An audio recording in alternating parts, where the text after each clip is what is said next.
speaking of finding doctors, we found one. Let's bring in Dr. Rob Komenarek. He is a concierge doctor, I believe, in the New York area. How is this impacting you? Are you seeing this, and how does it impact your business? Oh, it does impact our businesses. And quite frankly, from the concierge model, we're becoming busier and busier because patients are gearing up for these exchanges, and they realize that, hey, I want to have access to a physician. And to have access to a physician in a concierge practice means that they're going to get better care, and they're going to have access to care on a regular basis.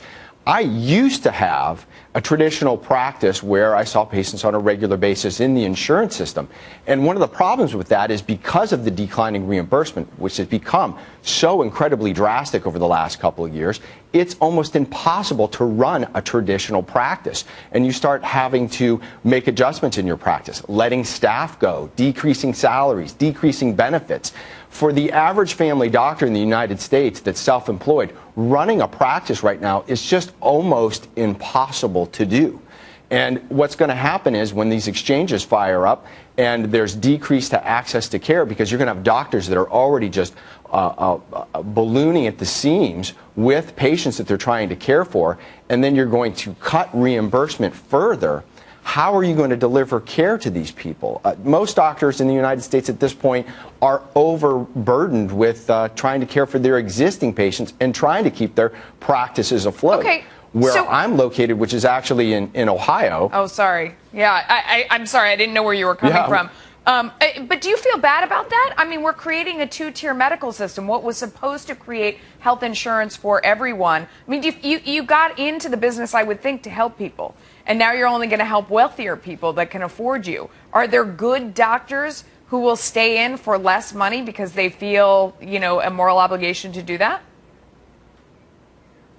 I'm sure there will be plenty of doctors that want to stay in and help their clientele, and I tried to keep my practice of 18 years in family medicine going as long as I could. And quite frankly, when I transitioned out of traditional health care model, insurance-based, it was painful because there were clients that I had to leave behind that I had substantial long-term relationships with, and it was like losing an arm. But the reality is, in order to stay afloat and to keep my business open, I had to make a decision. Was I going to go under and have to close my business, or transition to a model where I could keep it open and there were going to be clients that could follow me and some that weren't going to be able to? I wish they could all follow me, but that's just not the case. Health care is expensive. Mike, is this what we're going to see everywhere? I think, getting back to a point you made before, I think it's a mistake to focus on the tiers, whether there's 1 tier, 2 tiers, or 3 tiers in a healthcare sector. There's always going to be inequality. The rich are always, in any sort of system, even a total single-payer system, the rich or the powerful, politicians and so forth, they're always going to do better than the average person. What's important to focus on is not how many tiers there are in a healthcare sector, but what are the trends. But what are the trends? Are prices falling in healthcare? Is access becoming more wide? Is the healthcare becoming more widely available? Is the quality improving? Is access to care getting more secure? Under Obamacare, all of these trends are going to be heading in the wrong direction. Okay, we got to go. We'll leave it there. Thanks to all 3 of you. Coming